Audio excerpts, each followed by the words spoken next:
जटाटवी गलज्जल प्रवाह पावितस्थले गल्येव लम्ब्य लम्बितां भुजंग तुंग मालिकां डमट डमट डमः डम निनाडवा डमरवयम् चक्रचंद तांडवम तनः तुनो शिवः शिवम। जिसका कंठ उसके घने वन जैसी जटा से बहती हुई गंगा द्वारा एक पावन स्थल बन जाता है और उसके कंठ पे तुच्छ माने जाने वाला सर्प भी लंबी हार माला की तरह शोभित और सज्जित होता है, जिसके डमरू से डमट डमट डमट की ध्वनि उत्पन्न होती है, जो निडर शिवा के राग नृत्य की पहचान वाहक है। ऐसे देवों के देव महादेव को मेरा नमन।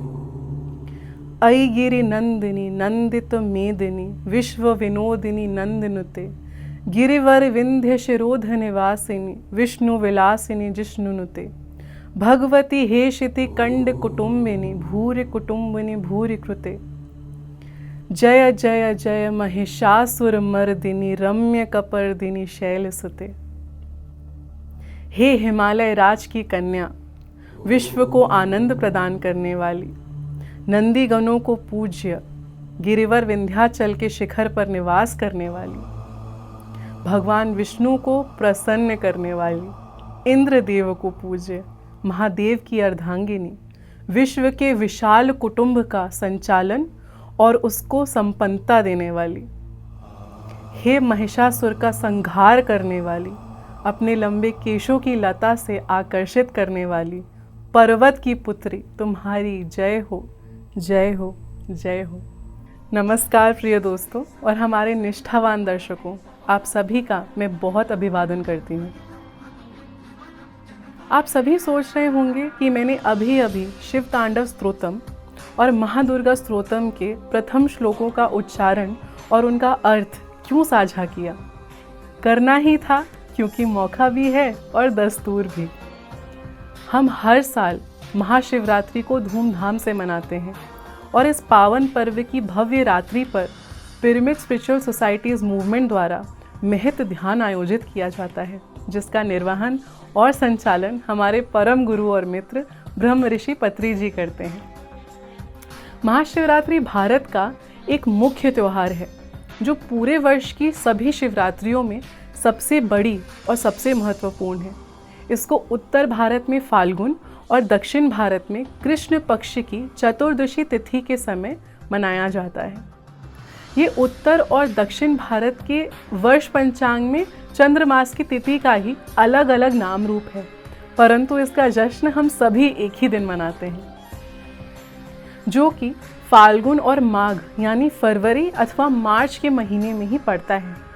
तो क्या है ये महाशिवरात्रि और क्यों संपूर्ण जगत के सभी योगी, ध्यानी और आध्यात्मिक जन इसका जोर शोर से अनुष्ठान करते हैं।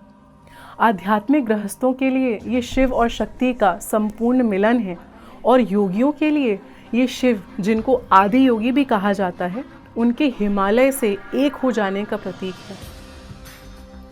आप चाहें इसे किसी भी तरह से माने या मनाएं, इसका गूढ़ मूल्य यही है कि इसको सभी योगी और ध्यानी पूर्ण रात्रि को ध्यान में लीन होकर ही मनाते हैं, क्योंकि ये महाशिवरात्रि अत्यधिक ही घनी काली रात होती है और इस रात्रि में ऊर्जा का संचार बहुत ज़्यादा होता है और इस ऊर्जा को अपने रोम रोम में समाहित कर देना ही हर ध्यानी और योगी का कर्तव्य और धर्म है। मगर कौन है ये शिव और शक्ति?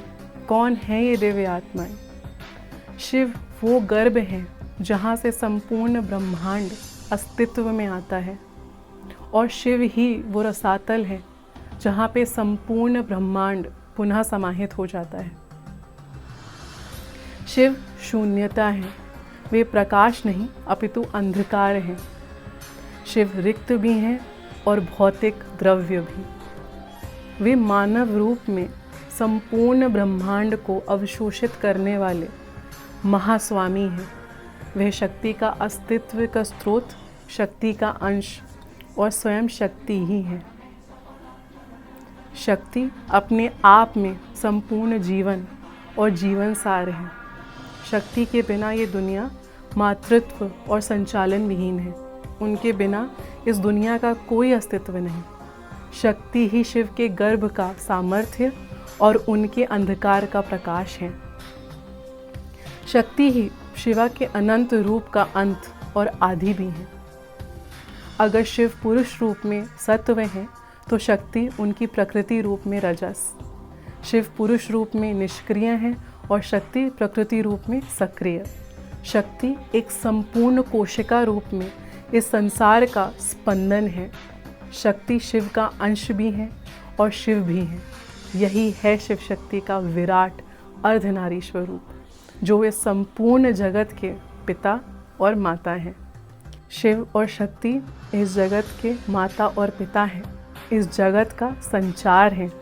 और जैसे कि ब्रह्म ऋषि पत्री जी ने स्वयं ही कहा है, अर्धनारीश्वर बनने के लिए शक्ति को शिव रूप में नहीं आना पड़ा था, अपितु शिव को ही शक्ति के गुणों को अपने में समाहित करना पड़ा।